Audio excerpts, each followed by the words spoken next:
Assalamualaikum warahmatullahi wabarakatuh. Jumpa lagi dengan saya Pak Eko dalam pelajaran geografi. Kali ini kita akan membahas materi kelas 10, yaitu bab sebaran dan pengelolaan sumber daya kehutanan, pertambangan, kelautan, dan pariwisata. Dalam pertemuan kali ini kita akan membahas tentang klasifikasi sumber daya alam dan sebaran serta pengelolaan sumber daya alam di Indonesia. Tujuan pembelajaran kali ini yaitu kalian diharapkan dapat menjelaskan pengertian jenis-jenis sumber daya alam dan sebaran serta pengelolaan sumber daya alam di Indonesia. Sebelumnya, apa itu sumber daya alam? Ya, sumber daya alam adalah bahan baku bermanfaat yang dihasilkan dari bumi. Sumber daya alam terbentuk secara alami, artinya manusia tak dapat menciptakan sumber daya alam. Manusia hanya bisa mengganti dan memodifikasi sumber daya alam. Lalu bagaimana klasifikasi sumber daya alam? Ya, pembagian sumber daya alam yang pertama berdasarkan potensinya. Berdasarkan potensinya, sumber daya alam satu yaitu materi. Ini yang dimanfaatkan adalah materi sumber daya alam tersebut, misalnya batu, besi, emas, kayu, bahan makanan, dan lain sebagainya. Setiap sumber daya alam yang dimanfaatkan materinya maka disebut dengan sumber daya alam materi. Yang kedua yaitu sumber daya alam energi, ya. Misalnya ini batu bara, minyak bumi, sinar matahari, dan lain sebagainya, ya. Karena batu bara ini tidak kita manfaatkan fisiknya, tapi energi yang dihasilkan.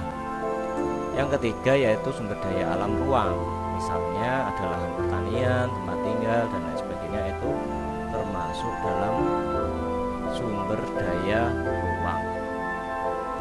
Berdasarkan jenisnya, sumber daya alam dibedakan menjadi dua.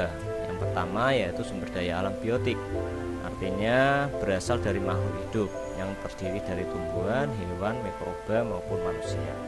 Dan yang kedua yaitu sumber daya alam abiotik, yaitu yang selain makhluk hidup.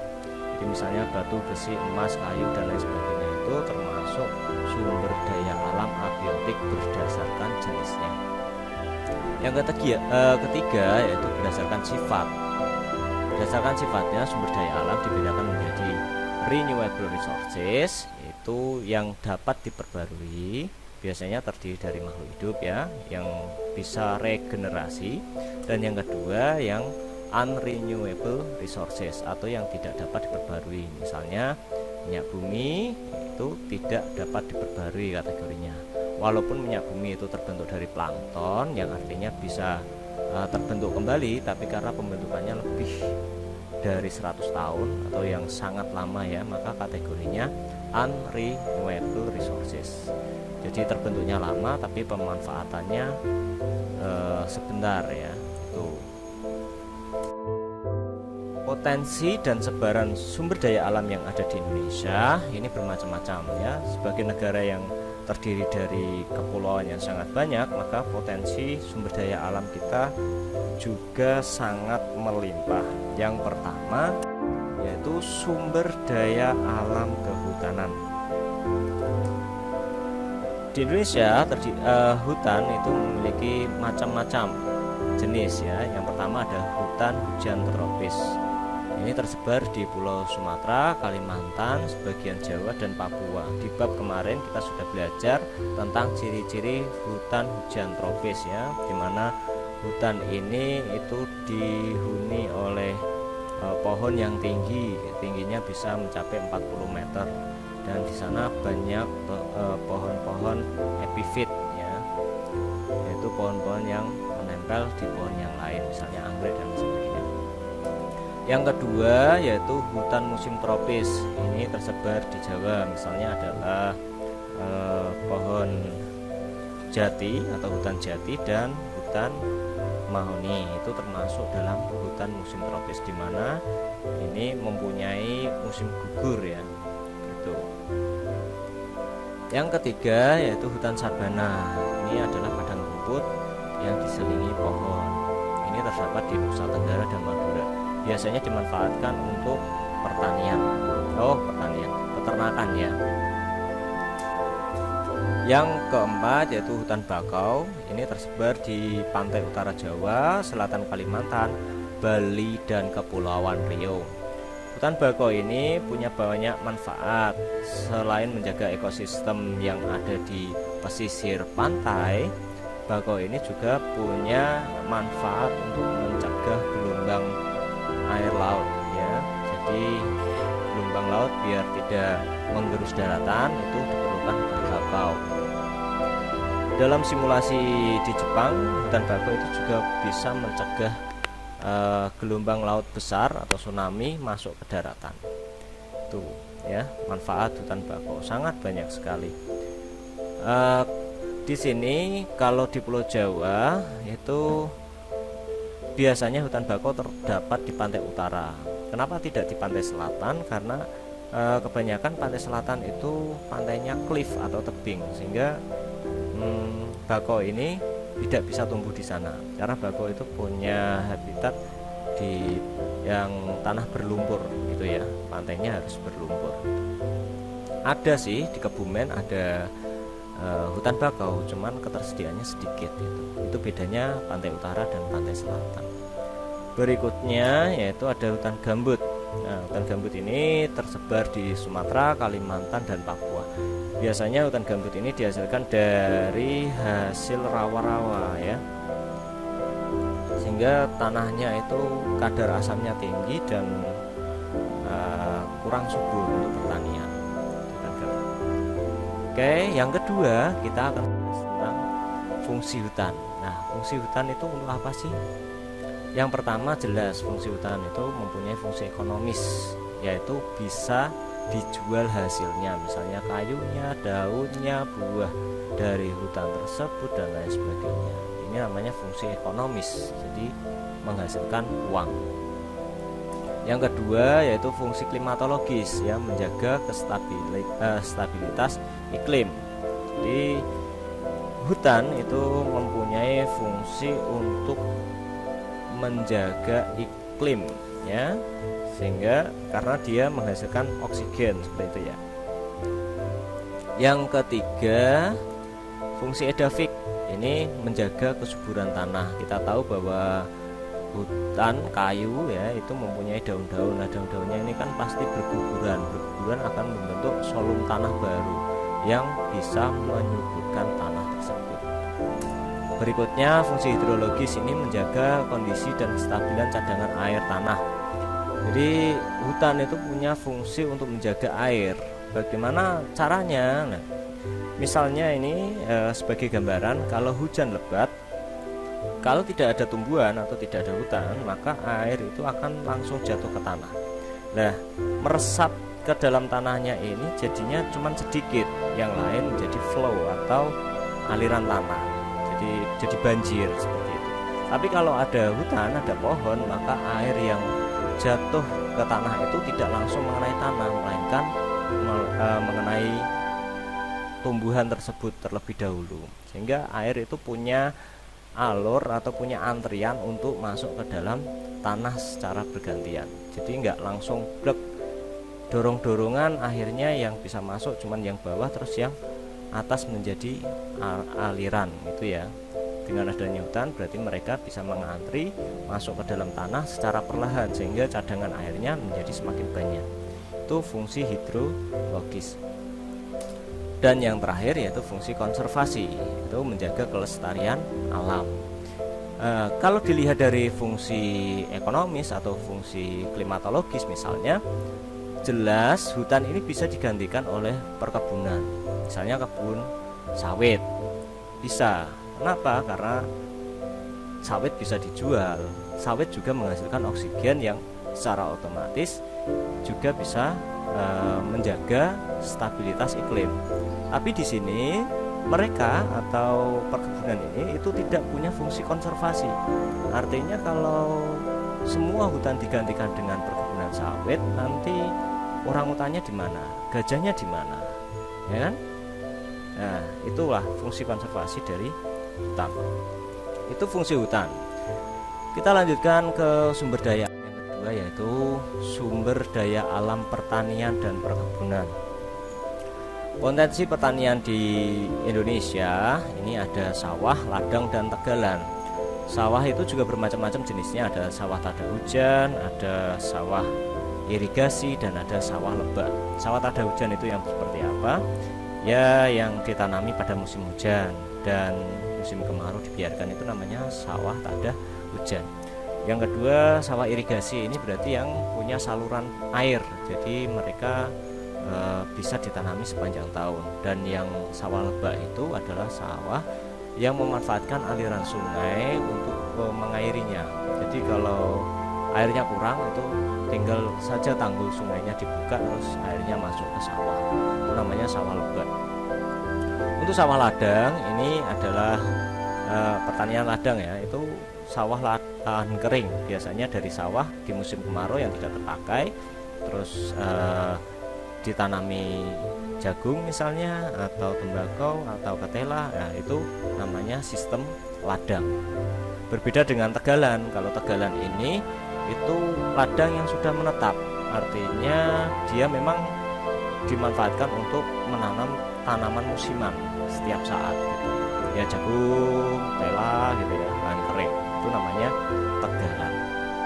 Oke, berikutnya perkebunan. Nah, hasil dari komoditas perkebunan di Indonesia itu sangat bermacam-macam. Pada umumnya ini diwariskan dari zaman penjajahan dulu. Yang pertama ada kebun karet. Nah, ini tersebar di Sumatera, Jawa, dan Kalimantan ya. Kita tahu bahwa karet ini sangat penting karena hampir semua hal yang kita gunakan saat ini itu mengandung karet. Nah, ya, dari yang paling sederhana gelang karet ya, terus ban motor kalian, ada lagi itu HP dan lain sebagainya, itu pasti punya campuran karet. Lah, masalah dari negara kita untuk karet ini, kita sering mengekspornya dalam bentuk mentah, jadi belum jadi. Nah, tugas kalian nanti kalau sudah menjadi sudah besar ya, bagaimana cara mengelola ini perkaretannya, perkebunan, sehingga bisa dimanfaatkan secara maksimal ya. Setidaknya kita menjualnya dalam bentuk matang, bukan dalam bentuk karet mentah ya, dalam bentuk produk gitu. Yang kedua ada kopi. Kita tahu kopi Indonesia sangat terkenal, terutama dari jenis robusta ya. Ini ada dari Gayo Aceh, Kintamani yang ada di Bali, Tenggamus Lampung ya, dan di Pulau Jawa sendiri itu banyak perkebunan kopi ya. Kalian bisa berkunjung ke lereng-lereng gunung, di sana itu biasanya ada perkebunan kopi. Ada lagi kopi yang sangat terkenal dari Indonesia, yaitu kopi luwak ya. Kopi yang dihasilkan dari binatang luwak. Jadi biji kopi dimakan luwak terus menghasilkan kopi luwak gitu. Setelah keluar ya, kalian tahu sendirilah dari mana. Berikutnya ada perkebunan tembakau. Kita tahu Pagandon atau Kendal ini juga termasuk penghasil dari tembakau ya. Kalau dulu itu tembakau hanya terkenal di daerah-daerah lereng gunung, tapi sekarang ditanam di dataran rendah, itu juga ternyata hidup dan kualitasnya juga bagus. Berikutnya ada teh. Teh ini ya kalian juga tahu di lereng-lereng gunung ya. Kalau kalian mau berwisata sambil menikmati teh ya, ke perkebunan teh silahkan. Banyak sekali di Indonesia perkebunan teh. Berikutnya jati. Jati ini terkenal di Pulau Jawa, dan ini salah satu komoditas ekspor kita yang mendunia. Tentu saja jati ini juga sudah diolah menjadi produk-produk seperti mebel dan lain sebagainya. Dan yang paling terkenal itu ada di Kabupaten Jepara ya, kualitasnya ekspor. Dan yang terakhir tebu. Nah, tebu ini juga salah satu komoditas ekspor kita ya. Jelas saja yang diekspor bukan tebunya ya, tapi gula gitu. Gula kita itu juga diekspor ke luar negeri. Perkebunan walaupun tanaman tebu ini juga bukan produk atau varietas asli dari Indonesia, tapi tumbuh subur di Indonesia. Oke. Yang ketiga yaitu sumber daya alam pertambangan. Sumber daya alam pertambangan di Indonesia hasilnya sangat bervarietas ya, bervariasi. Sangat banyak sekali hasil tambang yang dihasilkan di Indonesia. Apa itu barang tambang? Barang tambang adalah sumber daya alam yang berasal dari perut bumi dan bersifat tidak dapat diperbaharui ya, jadi tidak bisa diperbarui. Penggolongan barang tambang ini ada banyak sekali penggolongannya. Nanti saya contohkan. Yang pertama yaitu menurut cara terbentuknya. Menurut cara terbentuknya ada bahan galian magmatik ya. Bahan galian magmatik ini bahan galian yang terjadi dari magma ya, biasanya, atau yang dekat dengan pusat letusan gunung api ya, di bawah, di dalam perut bumi. Yang kedua ada bahan galian pematit, yaitu bahan galian yang terbentuk di dalam diatrema dan dalam bentuk intrusi gang. Jadi gimana ya, kalau ini gunung lah, di dalam gunung ini yang mau masuk ke sana, terus di sini itu membeku di sana, maka dia menjadi bahan galian pematit. Yang ketiga ada bahan galian hasil pengendapan. Ini biasanya setelah gunung meletus ini terus dia keluar mengendap, lah itu namanya bahan galian pengendapan. Ada bahan galian hasil pengayaan sekunder. Ini bahan galian yang terkonsentrasi karena proses pelarutan pada batuan hasil pelapukan, itu pengayaan sekunder. Dan yang kelima ada bahan galian hasil metamorfosis kontak. Ini adalah batuan sekitar magma yang karena bersentuhan dengan magma berubah menjadi mineral ekonomik ya. Jadi dia itu batu bukan berasal dari magma, tapi karena dia terdapat kontak atau sentuhan terhadap magma, maka dia menjadi mineral ekonomik atau mineral yang berharga. Itu namanya bahan galian hasil metamorfosis kontak. Dan yang terakhir ada bahan galian hidrotermal. Hidrotermal itu berarti dia resapan magma cair yang membeku di celah-celah struktur lapisan bumi atau pada lapisan yang bersuhu relatif rendah. Itu namanya hidrotermal. Oke. Berikutnya untuk penggolongan barang tambang berdasarkan PP Peraturan Pemerintah Nomor 27 Tahun 1980 dibedakan menjadi 3, yaitu bahan galian golongan A atau bahan galian strategis. Terdiri dari yang pertama ada minyak bumi, bitumen cair, lilin bumi, dan gas alam. Ini yang kita manfaatkan energinya biasanya ya. Yang kedua ada bitumen padat seperti aspal. Terus ada antrasit, batu bara, dan batu bara muda. Ada uranium, radium, thorium, dan bahan-bahan radioaktif lainnya. Ini biasanya disebut dengan emas hitam ya, karena harganya yang sangat mahal gitu. Ini juga dimanfaatkan untuk bahan bakar nuklir. Nah, itu uranium misalnya ya. Ini sangat penting sekarang. Ada nikel, kobalt, dan ada timah. Nah, bahan galian golongan A itu adalah bahan galian strategis, artinya ini sangat penting untuk pertahanan dan keamanan negara. Begitu. Yang kedua yaitu bahan galian golongan B atau bahan galian vital.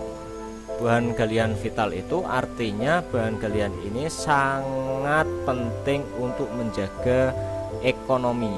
Ya, bahan galian vital. Contoh dari bahan galian ini yaitu ada besi, mangan, molybdenum, krom, wolfram, vanadium, titanium, dan lain sebagainya. Ada bauksit, tembaga, timbal, seng, terus ada emas, platina, perak, air raksa, intan, ada arsen, antimon, ada bimsut ya, banyak sekali ya. Itu golongan B ya. Ada ini yang namanya yttrium, ruthenium, sirum, dan logam-logam langka yang lain. Terus ada beryllium, ada korundum, ada zirkon, ada kristal kuarsa, ada kriolit, ada fosfor, barit, yodium, brom, ekor, belerang dan lain sebagainya itu termasuk golongan B. Dan yang ketiga yaitu bahan galian golongan C. Ini bahan galian untuk industri.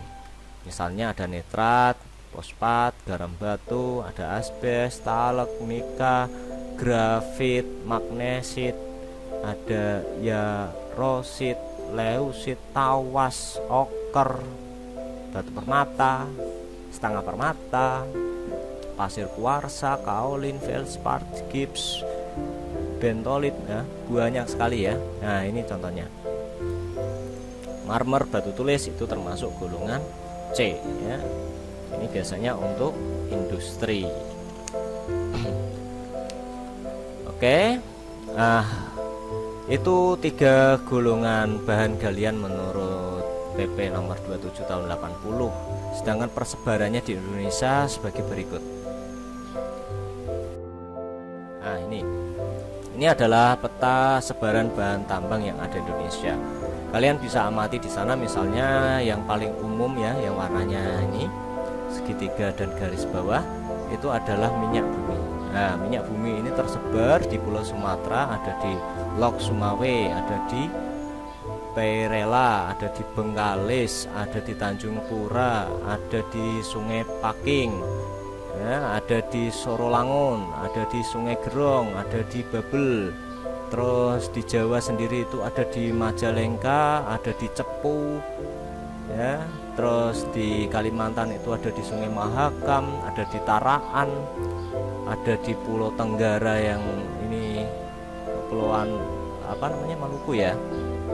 Ada di Pulau Seram, ada di Pulau Kai, Sorong, Klamano, dan ada di Buton. Nah, minyak itu sangat banyak ketersediaannya di negara kita ya, dari Sabang sampai Merauke ya. Terus lain ada misalnya ini saya contohkan yang ada di Jawa, misalnya ada emas, perak itu di sini, ada di Cingkotok ya. Terus ada di Keliripan. Nah, itu emas. Untuk di Nusa Tenggara itu ada di Sumbawa. Nah, untuk yang di Kalimantan itu ada di Bontang dan lain sebagainya. Kalian bisa lihat di sini persebaran sumber daya alam yang dimiliki oleh Indonesia. Tidak heran kalau negara kita itu sangat kaya sekali ya akan sumber daya alam. Dari Sabang sampai Merauke ini nggak ada yang kosong, pasti punya sumber daya alam. Nah, untuk emas sendiri ini yang terkenal ini di Papua misalnya, ya, PT Freeport ya, itu ada di sini. Tuh, inilah peta sebaran bahan tambang yang ada di negara kita. Oke. Berikutnya kita beranjak ke sumber kelautan. Sumber daya alam kelautan ini, laut kita tahu bahwa luas laut kita itu lebih luas daripada daratan. 2/3 luas Indonesia itu terdiri dari laut, sehingga sumber daya kelautannya pasti sangat melimpah. Yang pertama ada perikanan ya. Perikanan Indonesia ini sangat terkenal, terutama dalam penghasil tuna atau cakalang, udang, demersal, lagis kecil dan lain sebagainya. Per tahun kita itu bisa menghasilkan sekitar 4.948.824 ton. Bayangkan sendiri itu berapa jumlahnya. Untuk rumput laut, ikan, kerang-kerangan dan mutiara itu kita bisa menghasilkan 528.403 ton. Ya, ini sangat luar biasa, dan penghasilan kita kalau di total sumber daya laut di Indonesia itu bisa mencapai 71.935.651.400 dolar Amerika, bukan cuman rupiah ya, miliar itu dolar, itu potensi. Sedangkan yang dimanfaatkan itu baru 24,5%, nggak ada separuh, nggak ada seperempatnya yang sudah kita manfaatkan. Dan sayang sekali juga untuk perikanan ini banyak masalah ya, seperti penggunaan pukat harimau, terus penjualan benur ya, anak-anak dari itu ya, lobster. Nah, seperti itu ke luar negeri itu sebenarnya sangat merugikan perekonomian Indonesia. Yang kedua, potensi sumber daya kelautan kita adalah tadi ya, hutan mangrove. Nah, hutan mangrove ini selain menjaga ekosistem yang ada di tepi pantai, juga bisa mengurangi abrasi laut. Itu. Yang ketiga, ini adalah terumbu karang. Nah, berkaitan dengan perikanan, terumbu karang itu adalah penyedia makanan bagi ikan. Nah, kalau tadi ada penangkapan ikan dengan pukat harimau misalnya, itu bisa merusak sumber terumbu karang, dan rusaknya terumbu karang ini jelas juga menjadi rusaknya habitat ikan. Dan ini ada padang lamun. Padang lamun itu ada tumbuhan tinggi yang bisa menyesuaikan kedalaman laut ya. Biasanya ini juga habitat untuk ikan-ikan. Itu adalah potensi beberapa sumber daya alam yang ada di negara kita. Sumber daya kelautan ya. Berikutnya adalah sumber daya pariwisata. Oke, untuk wisata sendiri sebenarnya itu banyak sekali jenisnya. Ada wisata alam, ada wisata budaya, dan ada wisata buatan. Nah, kalau wisata alam ini saya beri contoh gambarnya saja. Ini adalah Taman Leuser ya, Taman Nasional Gunung Leuser. Ada di mana? Sumatera ya. Di sini habitat dari ada gajah Sumatera, ada harimau Sumatera, dan lain sebagainya. Nih di sini. Kalau kalian mau menemukan bunga bangkai, nah di sini juga ada di Taman Nasional Gunung Leuser. Itu. Yang kedua, ini juga masih di Sumatera, kita bisa melihat keindahan Danau Toba ya. Sangat membentang luas Danau Toba. Nah, kalau ini dekat rumah kita, tentu saja kalian sudah tahu ini di mana ya. Landscape dari, maaf ya, saya bukan promosi, landscape dari Aqua. Ini ada Gunung Sindoro Sumbing yang terlihat dari Gunung Prau. Cantik ya. Oke. Ini pantai semacam ini sangat banyak, tapi ini yang paling terkenal di negara kita yaitu Pantai Kute yang ada di Bali. Nah, di sini bisa digunakan untuk surfing juga. Kalau mau yang lebih dekat ya ke Banyuwangi saja ya, atau ke Gunung Kidul. Nah, semua pantainya hampir seperti ini, cuman nggak bisa surfing kalau di Gunung Kidul karena pantainya cliff. Kalau kita nabrak karang, wassalam ya, tinggal tahlilan. Itu. Berikutnya ini juga sangat terkenal, mendunia sekali. Kita tahu ya, ini gimana di Papua, Raja Ampat. Nah, seperti inilah penampakan Raja Ampat. Gitu. Itu potensi pariwisata Indonesia sangat banyak sekali kalau kamu mau menelusuri. Dari berapa? 15 juta lebih ya pulau, 15.000 ya, 15.000 kepulauan yang ada di Indonesia. Itu kalau kamu kunjungi nggak ada habisnya. Jawa aja dulu kalau mau wisata, yang deket-deket aja dulu, belakang rumah siapa tahu ada ya kan? Oke, itu adalah potensi sumber daya alam yang dimiliki Indonesia. Dan untuk pembahasan berikutnya mengenai analisis dampak lingkungan atau AMDAL dalam pembangunan berkelanjutan, kita akan bahas di pertemuan berikutnya.